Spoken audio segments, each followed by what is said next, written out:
And recently, the students at the University of Akron's School of Dance, Theater, and Arts improved their skills with a dancer in residence. But Ben Needham-Wood says he uses dance to also teach lessons in mental health. Photojournalist Mark Smiler shows you how. So I started taking ballet classes when I was 5 years old, and I grew up doing ballet, jazz, hip hop, all sorts of different styles.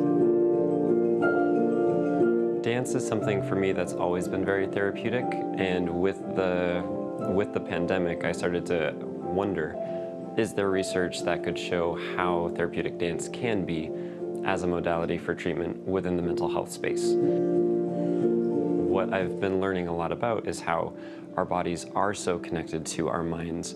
What we're feeling, how we're choosing to sit, how we hold our arms does actually have an impact on the way our brains are processing the world around us. Professional athletes take that responsibility on themselves to perform at their best to show how great we all can be.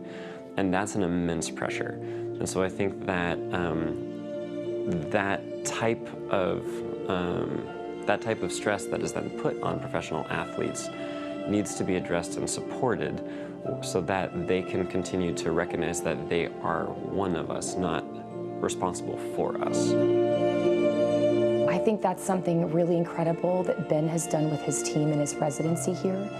And I also think that it's been incredibly beneficial to our dance majors and minors who have gotten to not only see his process through class, but witness his choreographic process, which encourages a sense of autonomy and ownership and vulnerability.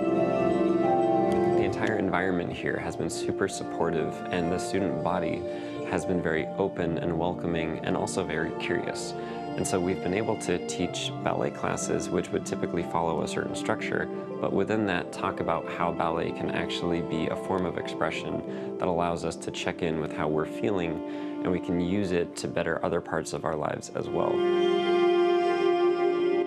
The university also says Dan is the first in-person residency it's been able to have in almost 2 years.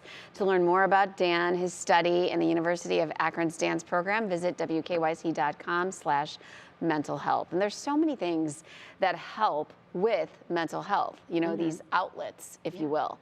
And so what a beautiful way to kind of, channel it in a different place. Yeah, I was just talking to a psychologist with the Cleveland Clinic yesterday for an upcoming segment, and she said one of her big points that she tells clients is move. Yes. Move, just move. And it doesn't have to be, she's not talking about a big yoga class, or sometimes you think like, oh gosh, I'm so stressed, I'm feeling anxiety. And she says that movement in any way, and it's amazing. See that dance. Yes, and you almost think, I'll never forget, I mean, I've been very open with this. I mean, I've gone to therapy for my anxiety, and one of the first things that I learned was like, just walk outside. Yeah. A distraction? Literally just like walk out the door. She says it takes it from your head. Yes, it does. And you move, like all of a sudden the focus is not on what's going on in your head. It's just what's happening with your body. Yes. You know, you start to breathe that fresh air and something happens. Yeah, my sister and I were just talking about that yesterday. Yeah. Interesting. Just walk outside, literally, you know.